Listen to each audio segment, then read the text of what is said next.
करके कुछ भी सही नहीं हो रहा है। ये टेबल भी तेरा वाला मिल गया है। फिर भी चलो, हम तो वैसे भी सड़क में रहने वाले लोग हैं, सड़क चाप लोग हैं। जो लोग आसमान में रहते हैं, सितारे कभी जमीन पर रहते हैं क्या? पूरे भारत के जनता और हमारे अरुणाचल के माताओं, आप लोग जरा बताइए, सितारे तो कभी भी जमीन पर नहीं रहते, सितारों को तो आसमान पर रहना चाहिए। तो वो सितारा आसमान में नहीं रह के यहाँ जमीन में वेस्ट सियांग डिस्ट्रिक्ट में घूम घूम के किस लिए हम लोगों को सड़क चाप कह रहे हैं? उसको तो आसमान में रहना चाहिए ना। उसको अरुणाचल प्रदेश धरती पर जमीन पर रहने की क्या जरूरत है? उसको मुख्यमंत्री के कुर्सी पर बैठने की क्या जरूरत है? वो अपने आप में कहाँ का भी लात साहब होता होगा, हमें उससे मतलब नहीं है। वो अपने घर में कितने हजार करोड़ नौकर चाकर रखते होंगे, उसे हमें मतलब नहीं है। वो अपने शरीर में कितने लाख का सूट पहनता होगा, उसे हमें मतलब नहीं है। हमें केवल और केवल मतलब है अरुणाचल प्रदेश के आम जनता से, आम जनता के हित के लिए, आम जनता के भविष्य के लिए, आम जनता के भलाई के लिए हम लोग सरकार चुनते हैं। सरकार किस लिए चुनते हैं हम लोग? अपने भविष्य के लिए, अपने रक्षक के लिए, अपने बच्चों के उज्जवल भविष्य के लिए। हमें किस लिए चाहिए सरकार? जनता सरकार क्यों चुनती है इस देश में? जनता सरकार इसलिए चुनती है कि सरकार उनकी रक्षा करे, सरकार जनता के हित के लिए काम करे। जिस जनता ने आपको चुनकर के गद्दी पर बिताया, उसी जनता को सड़क चाप कहने वाले, अरे बेवकूफ, तुम कहाँ के समझदार मुख्यमंत्री हो? तुम्हें जरा सा भी शर्म नहीं आई? ये तुम्हारा एटीट्यूड है। अपने ही पब्लिक को तुम सड़क चाप कहते हो, बेकार के कहते हो। तुमको तो चुल्लू भर पानी में डूब मरना चाहिए मेरे भाई। अरे वो कौन था, कौन सा वीडियो में वो रस्सी दिखा रहा था ना, एक सुसाइड करने के लिए। चलो हम लोग 5-20 रुपया उठा के सुसाइड करने के लिए रस्सी खरीद के इसको देते हैं। शर्म की बात है। अपने जनता को सड़क चाप कहते हो, अपने जनता को बेवकूफ कहते हो। तो सोने के महलों में रहने वाले, सोने का दाल चावल खाने वाले, हीरे मोती के बिस्तरों में सोने वाले, तुमको किसने बुलाया था जनता के बीच में? तुमको आने की क्या जरूरत थी मुख्यमंत्री बनने की? तुम सोने का पुतला बनकर अपने महल में एक स्टेचू बनकर सजकर रहते। इतने महीने से हम चीख चीख कर, चिल्ला चिल्ला कर कह रहे हैं अरुणाचल में भ्रष्टाचारी हो रही है, भ्रष्टाचारी हो रही है। जब कभी भी हम भ्रष्टाचारी की बात करते हैं, तुम पलट कर एक ही जवाब देते हो, ये लोग पॉलिटिकली मोटिवेटेड है, पॉलिटिकली मोटिवेटेड है। तो बताओ, चलो, ना मैं एमएलए हूँ, ना मैं ग्राम पंचायत मेंबर हूँ, ना मैं जिला परिषद मेंबर हूँ, ना मैं एमपी हूँ। तो किस लिहाज से मैं पॉलिटिकली मोटिवेटेड होके मैं तुम्हारे खिलाफ जाऊंगी?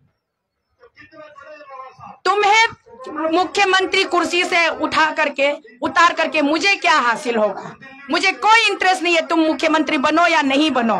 मुझे केवल और केवल मेरा इंटरेस्ट है सीबीआई और ईडी लगवा दो। तुम खुद ही आगे बढ़ के क्यों नहीं आते हो नामुराद, बेवकूफ? तुम खुद ही आगे बढ़कर आओ, खुद ही आगे निकलो, फाइल प्रोसेस करो, अरुणाचल में सीबीआई रेकमेंड करो, ईडी रेकमेंड करो, फिर तुम अपनी जगह तुम अपना राजनीति चलाते रहो। जनता खुश तो हम सब खुश। तुम्हारे जनताओं में एक जनता मैं भी हूं, मैं तुम्हारी जनता हूं, मैं कोई तुम्हारा दुश्मन नहीं हूं। हर बात पे पॉलिटिकली मोटिवेशन करते रहते हो। अरे पॉलिटिकली मोटिवेशन करने के लिए कोई तुम्हारे लेवल का एक लीडर तो तुम्हारे अगेंस्ट खड़ा होना पड़ेगा ना। अरे यार, मैं तो तुम्हारे पैर के नीचे के जुत्ती के जमीन के धूल की भी बराबर नहीं हूं। क्या पॉलिटिकली मोटिवेशन होगा? समझ में नहीं आता है। हर बात को ढकने के लिए एक ही बात बोलता है, पॉलिटिकली मोटिवेशन, पॉलिटिकली मोटिवेशन। उसके साथ में ज्यादा से ज्यादा अभी तुम पहले बोलते थे नौटंकीबाज, ड्रामेबाज। ये लोग नौटंकी कर रहा है, ड्रामा कर रहा है। जब हम खून पसीना बहाकर लहू लहान होकर अरुणाचल से चल के यहाँ तक आ रहे थे, बीच रास्ते में कहते थे कि नौटंकीबाज, ड्रामेबाज। और अब इनका नया डायलॉग आया है कि ये सड़क चाप लोग हैं। लेकिन इस बात पे मुझे तुम्हें शाबाशी देनी पड़ेगी। कम से कम इतना झूठ बोलने के बाद तुमने एक सच तो बोला कि हम सब जो है सड़क चाप है। वाकई हम सब सड़क चाप है। क्यों सड़क चाप है हम लोग? क्योंकि हमारे हिस्से का धन जो है वो तुम सारे लूट लिए तुम्हारे महल बनाने में, तो हम तो सड़क पर ही रहेंगे ना।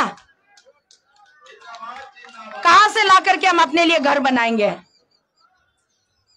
हमारे हिस्से का सारा फंड, सारा स्कीम तो तुमने दबोच लिया, अपने तुम पिटारे में कैद कर लिया।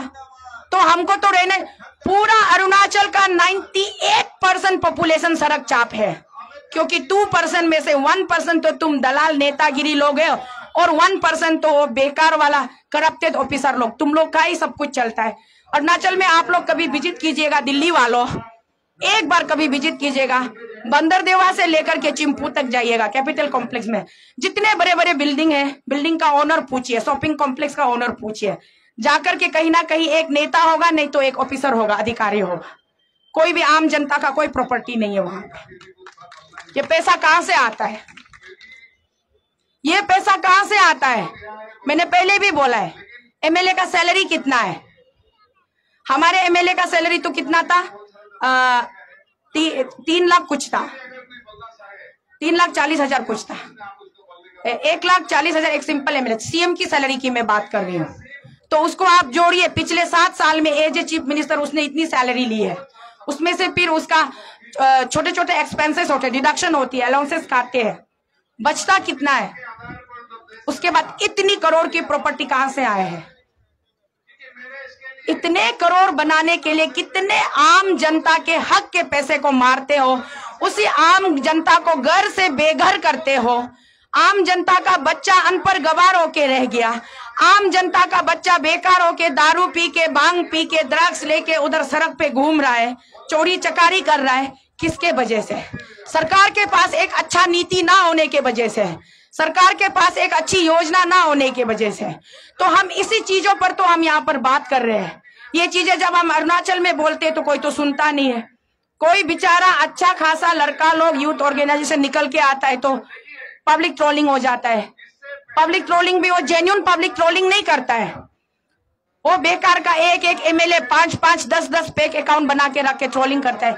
अरे भाई लोग चाय पानी पीने के लिए 10-15 हजार चाहिए होगा, इसलिए हाला कर रहे हैं। तो कौन लड़का, कौन इंसान निकल के आएगा सही बातों पर बात करने के लिए, चर्चा करने के लिए? हर घड़ी हर दम इसी ताक पे रहते हो कि लोगों को कैसे सप्रेस किया जाए।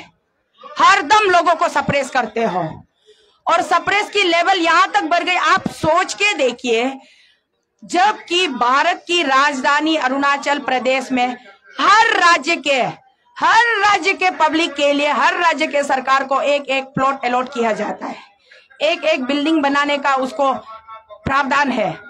अरुणाचल भवन बनाया गया, अरुणाचल हाउस बनाया गया। किसके लिए बनाया गया? ये अरुणाचल भवन और अरुणाचल हाउस किसके लिए बनाया गया? अरुणाचल के जनता के लिए। जो अरुणाचल का जनता अरुणाचल प्रदेश से आएगा दिल्ली शहर में, उनको ठहरवाने के लिए, उनको रुकवाने के लिए ये अरुणाचल भवन और अरुणाचल हाउस बनाया गया। वो भी प्रायर परमिशन अप्लाई किया लोगों ने। अरुणाचल नारी शक्ति टीम ने प्रायर परमिशन अप्लाई किया है।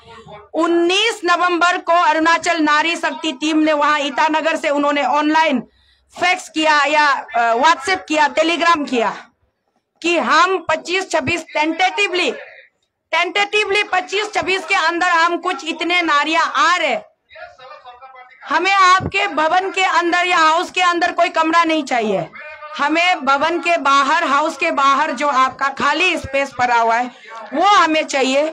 वहां पे हम टेंट बनाकर रहना चाहते हैं, हम अपने खर्चे पर रुकना चाहते हैं। और वहां जहां बात हुई सुलभ शौचालय की, टॉयलेट्स की, तो इतना प्रावधान हमने किया कि वो जो चलती फिरती टॉयलेट वाली बेन नहीं होती है, एक बेन में 10-15 टॉयलेट लगे हुए होते हैं, उसको हम डेली बेसिस पे खर्चा करके भी उस टॉयलेट को यूज करने के लिए हमने वो भी इंतजाम किया। आपके पास बहाना करने के लिए कुछ बचा नहीं, आपने आराम से 2 दिन टेंट लगवाने दिया, लाखों रुपए खर्च करने दिए, टेंट वाले को लाखों के रुपयों में एडवांस देना पड़ा।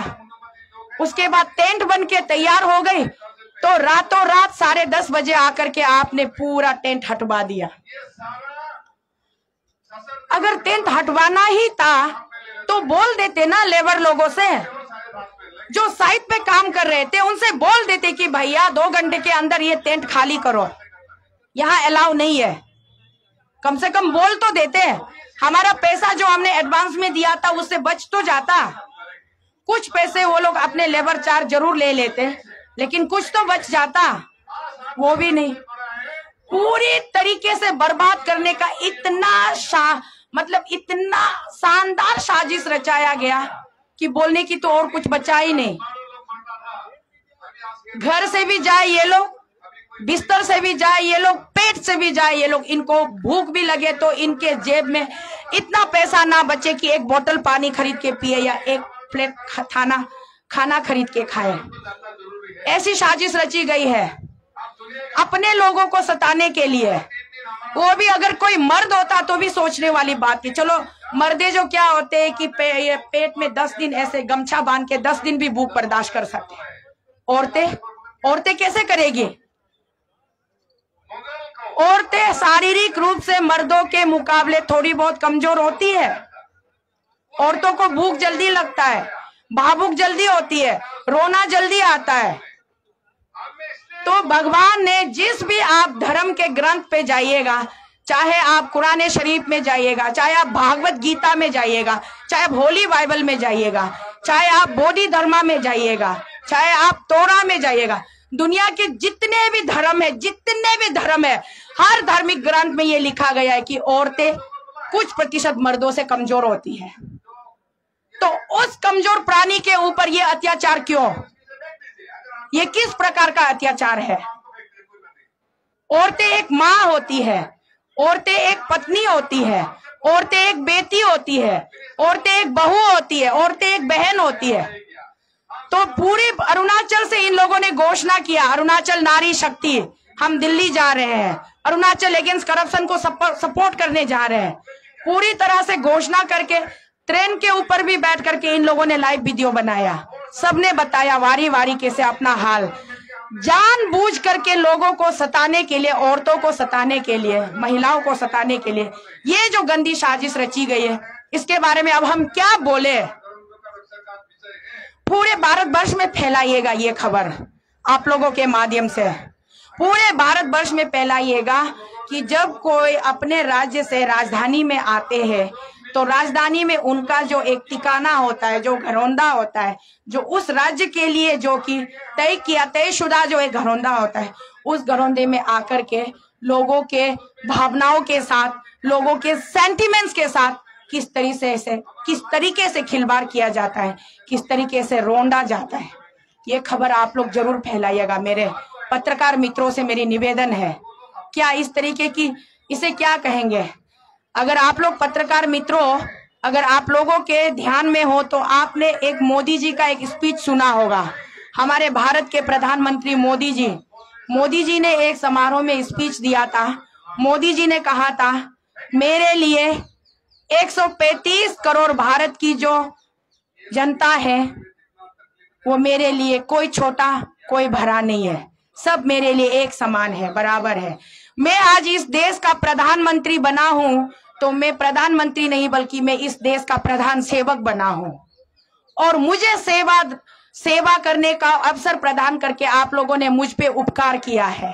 इसीलिए मैं हर एक इस देशवासियों को, 135 करोड़ देशवासियों को मैं नमन करता हूं और आपके सेवा में मैं अपने आप को 24 घंटे समर्पित करता हूं। यही मोदी जी ने कहा था ना।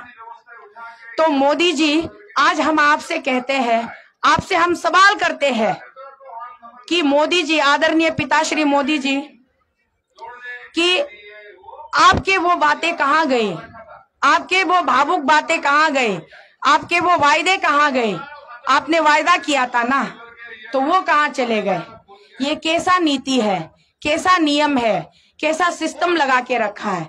जबकि आपको पूरा पता है कि हम अरुणाचल प्रदेश से पिछले 2.5 महीने से ऊपर हो गए, करीब 3 महीने होने को हो गए। कल 25 तारीख आएगा ना नवंबर का, तो 3 महीना हो जाएगा। 3 महीने होने को हो गए हम यहाँ पर सर रहे हैं आपके इंतजार में। आपको हमने क्या क्या नहीं भेजे, आपको हमने अपने रिश्ते का भी वास्ता दिया, हमारे बीच में जो रिश्ता है वो तक हमने आपको बतलाया, आपको अपनी जिम्मेदारियों से अवगत कराया। हम रोते रहे, बिलखते रहे, आपसे हम गुहार लगाते रहे, हाथ जोड़ती रही, विनती करती रही। आपके पैर के तो दर्शन हमें नहीं हो पाए, फिर भी हम न्यूज चैनल के माध्यम से आपके पैर छूते रहे हम, फिर भी आपको एक बार भी सुनाई नहीं दी। लेकिन एक अच्छी बात मोदी जी ने करी है, आपने अरुणाचल जाकर के हवाई अड्डे का उद्घाटन किया है, और हवाई अड्डे के उद्घाटन में आप सीधे यहाँ से दिल्ली से ईटानगर दोनी पोलो एयरपोर्ट होलोंगी उतरे, वहां पे उद्घाटन किया, पिता काटा, उसके बाद तुरंत आप लौट कर आ गए। अरुणाचल के धरती पर आप घूमने नहीं निकले।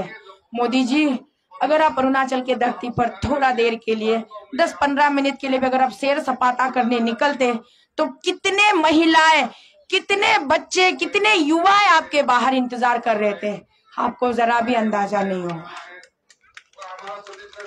इतने सारे लोग आपके एक दर्शन को तरस रहे थे कि मोदी जी आएंगे तो हम अपनी संकटों के बारे में, अपने दुख तकलीफों के बारे में हम उनको बताएंगे, लेकिन आपने वो मौका भी नहीं दिया। आप केवल आए और जो भीड़ आपने देखा ना पंडाल के अंदर, वो भाड़े के तत्तू थे, सब 500-500 रुपए में हायर किया गया लोग था। यहाँ जो आज 100-150 के तादाद में ये जो भीड़ है ना, ये भाड़े का तत्तू नहीं है, ये एक एक महिला अपने अपने जेब से 50-50 हजार रुपया निकाल करके डिपॉजिट करके यहाँ आए हैं, अपने घर से पैसे खर्च करके यहाँ आए हैं और यहाँ करप्शन के अगेंस्ट बैठे हैं। लेकिन वो जो पंडाल में 10-15 हजार लोग दिखे ना, न्यूज चैनल में दिखा, टीवी स्क्रीन में दिखा ना, सब 500-500 में हायर किए हुए भाड़े के तत्तू थे वो लोग। क्या जरूरत है इतना तामझाम दिखाने की, क्या जरूरत है इतना दिखावा करने की, क्या जरूरत है? मोदी जी के लिए हमारे दिल में इज्जत है। हमने तो मोदी जी को संदेशा भेजा भी था कि मोदी जी हम भी आपके साथ चलना चाहते ईटानगर, हमको लेके चलिए, आप हमें उठाइए यहाँ से और सीबीआई और ईडी के 2 अफसर लेके चलिए। कौन सा ना इतना बड़ा भारी भरकम चीज आपको यहाँ से उठाना था, लेकिन आप माने नहीं। आपको लगता है मोदी जी, आपके जो मित्र है छोटे भाई पेमा खांडू जी, श्रीमान, अरे हमारे मोदी जी को ना पेमा खांडू का नाम उच्चारण में थोड़ा तकलीफ होता है, वो पेमा नहीं बोलते, वो प्रेमा खांडू बोलते हैं। तो मोदी जी आपका जो मित्र है ना प्रेमा खांडू जी, उसने आपको कुछ उल्टी सीधी पटिया परा कर रखे हुए हैं। वो जो बताते हैं आप उस पर आंख बंद करके विश्वास कर लेते हो, कान में रुई ठूस लेते हो कि हम सिर्फ सुनेंगे तो प्रेमा बाई के सुनेंगे, बाकी किसी की नहीं सुनेंगे। ये कहाँ का इंसाफ है? मोदी जी, आज तो हमें आपसे सवाल करना ही पड़ेगा, क्योंकि इतने दिन से हम रो रहे हैं, बिलख रहे हैं, यहाँ हम इतनी यातनाएं सह रहे हैं आपकी केवल एक आवाज के लिए, आपकी एक पुकार के लिए। हम अभी भी आपसे कह रहे हैं, हम आपके परिवार का हिस्सा है, हमें अपने आप से अलग मत कीजिए। ये जितनी माताएं आई हैं, ये सारे मासूम माताएं हैं, इन माताओं का कोई कसूर नहीं है। इन्होंने मुझे 1.5 महीना पैदल चलते हुए देखा, इन्होंने मुझे रोते हुए देखा, मुझे हंसते हुए देखा, इन्होंने हर घड़ी हर मिनट मुझे वहां से अरुणाचल से लेके दिल्ली पहुंचने तक का मेरा सफर का ये सब साक्ष्य है, गवाह है, जीता जागता गवाह है। तब जाकर के इनके दिल में, इनके मन की अंतरात्मा जागी, इनके दिल में वो भावना उत्पन्न हुई कि हमारी बहन, हमारी बेटी वहां पर वो चल सकती है, तो क्या हम ट्रेन या हवाई के जरिए हम दिल्ली नहीं पहुंच सकते उनको सपोर्ट करने? इसीलिए ये लोग आज यहाँ आए हैं, अपने पैसे खर्चे करके आए हैं। ये लोग यहाँ पर भी वहाँ वो सवाल करते हैं फंडिंग कौन कर रहा है। अरे ढूंढो ना भैया, फंडिंग कौन कर रहा है, ढूंढो। अरुणाचल के हर एक डिस्ट्रिक्ट में जाओ, हर एक जिले, हर एक ब्लॉक में जाओ, घर घर में जाके छानबीन करो, फंडिंग कौन कर रहा है। तो कोसीतल के पीछे स्पॉन्सर को निकाल के दिखाइए, कौन फंडिंग कर रहा है दिखाइए। सारे आम जनता फंडिंग कर रही है, मैं बताती हूँ, लेकिन आप लोगों को इस पर भरोसा नहीं होता है। ज्यादा छानबीन करी ना तो कल को मुझे मजबूरन ये नकली का प्रोपोगेंडा बनाना पड़ेगा कि पेमा खांडू खुद ही फंडिंग कर रहा है।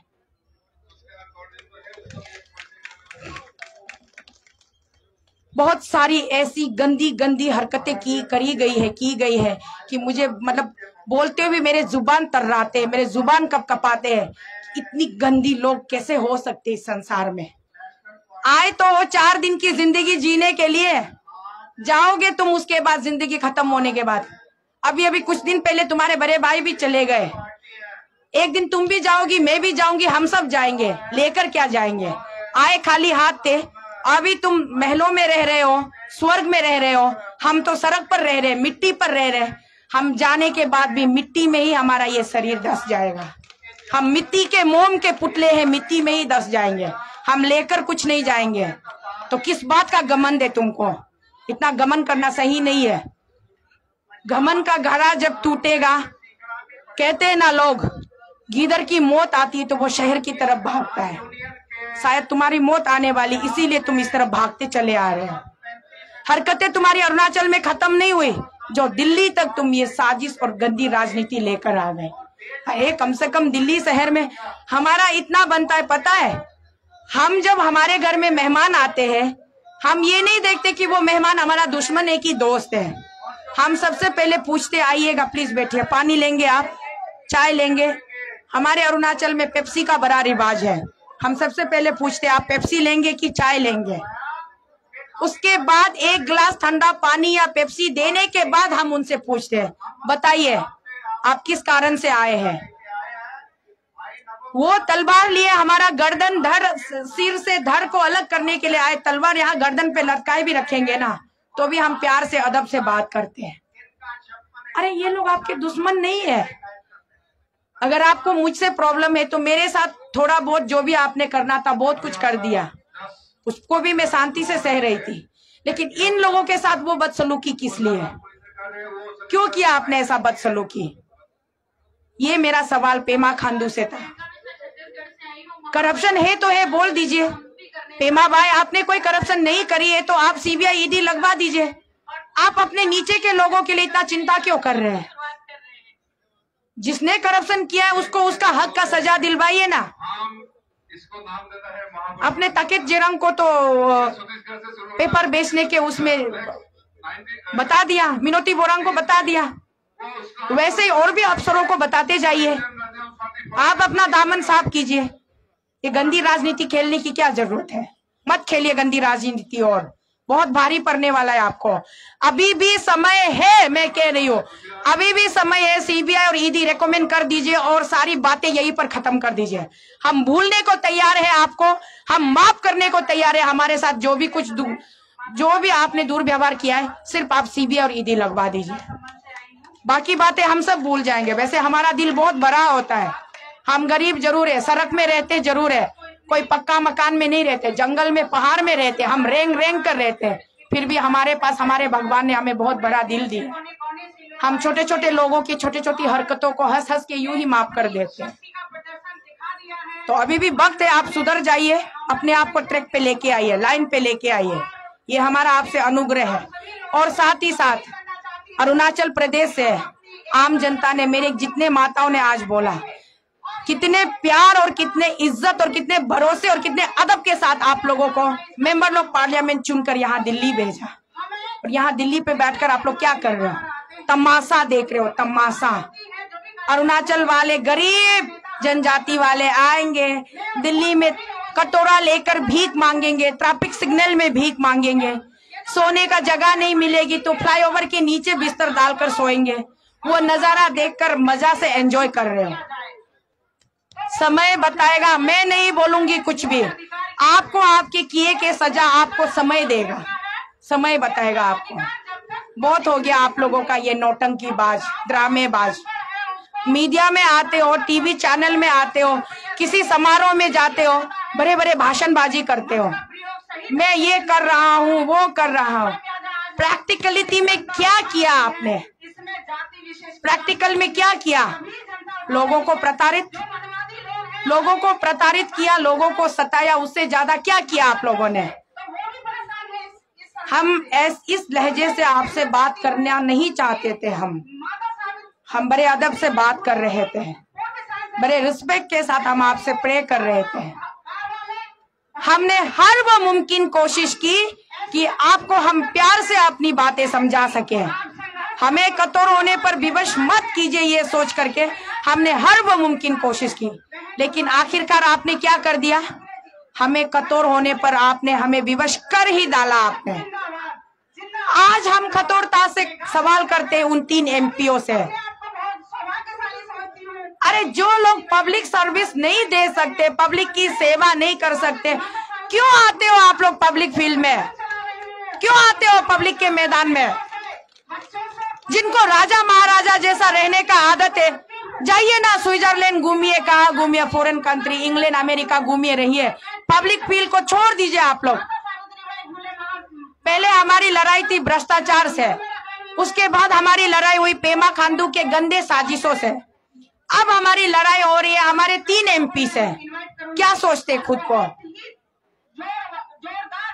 जिस जनता की सेवा करने के लिए तुमने संविधान के सामने, संविधान के ऊपर हाथ रखकर शपथ खाई, उसी संविधान की धज्जियां उड़ा रहे हो तुम लोग। उसी जनता की तुम लोग अपमान कर रहे हो, बेइज्जती कर रहे हो।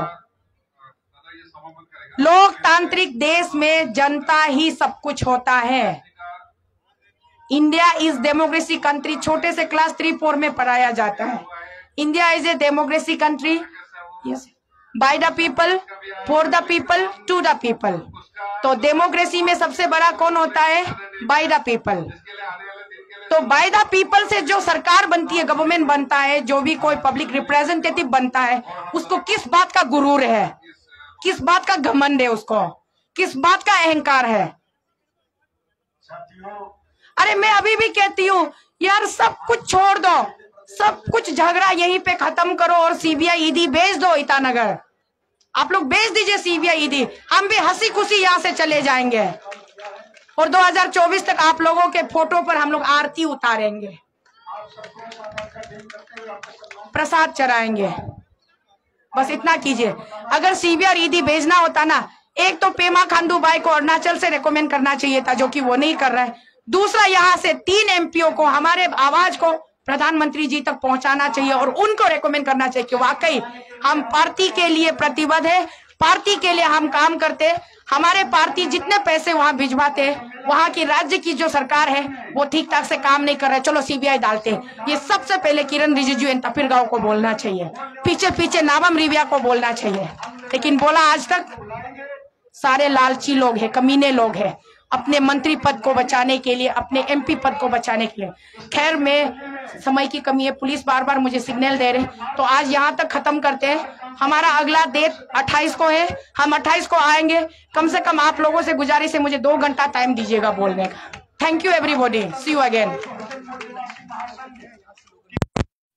हाँ सॉरी, अच्छा प्रेसिडेंट साहब, चलिए एक बार थोड़ा सा प्रोसेशन लीड कीजिएगा। जीएस प्रेसिडेंट, थोड़ा सा एक प्रोसेशन लीड कीजिएगा। प्रेसिडेंट लंबे वाले शौचालय स्लोगन कुछ मंच से घोषणा होगी और किनके साथ में खड़ा होंगे, कौन सा विकल्प होगा, हम विकल्प बन करके, सावित्री जी विकल्प बन करके, सबलिया साहब विकल्प बन करके, आप देश के तमाम बहुजन चिंतक हैं, उस विकल्प बन करके उस मंच से खड़ा होंगे और विकल्प बनेंगे, या विकल्प के साथ में खड़ा होकर के इस सरकार को बर्खास्त करने का काम करेंगे और विकल्प की सरकार बनाने का काम करेंगे। इन्हीं शब्दों के साथ आप लोग समय देकर के आप लोगों का अपने तरफ से, मंच की तरफ से आप लोगों का स्वागत करता है, आप लोगों का नमन करता है, आपका सम्मान करता है, आपका स्वागत करता हूँ और कार्यक्रम की समापन की घोषणा करता हूँ।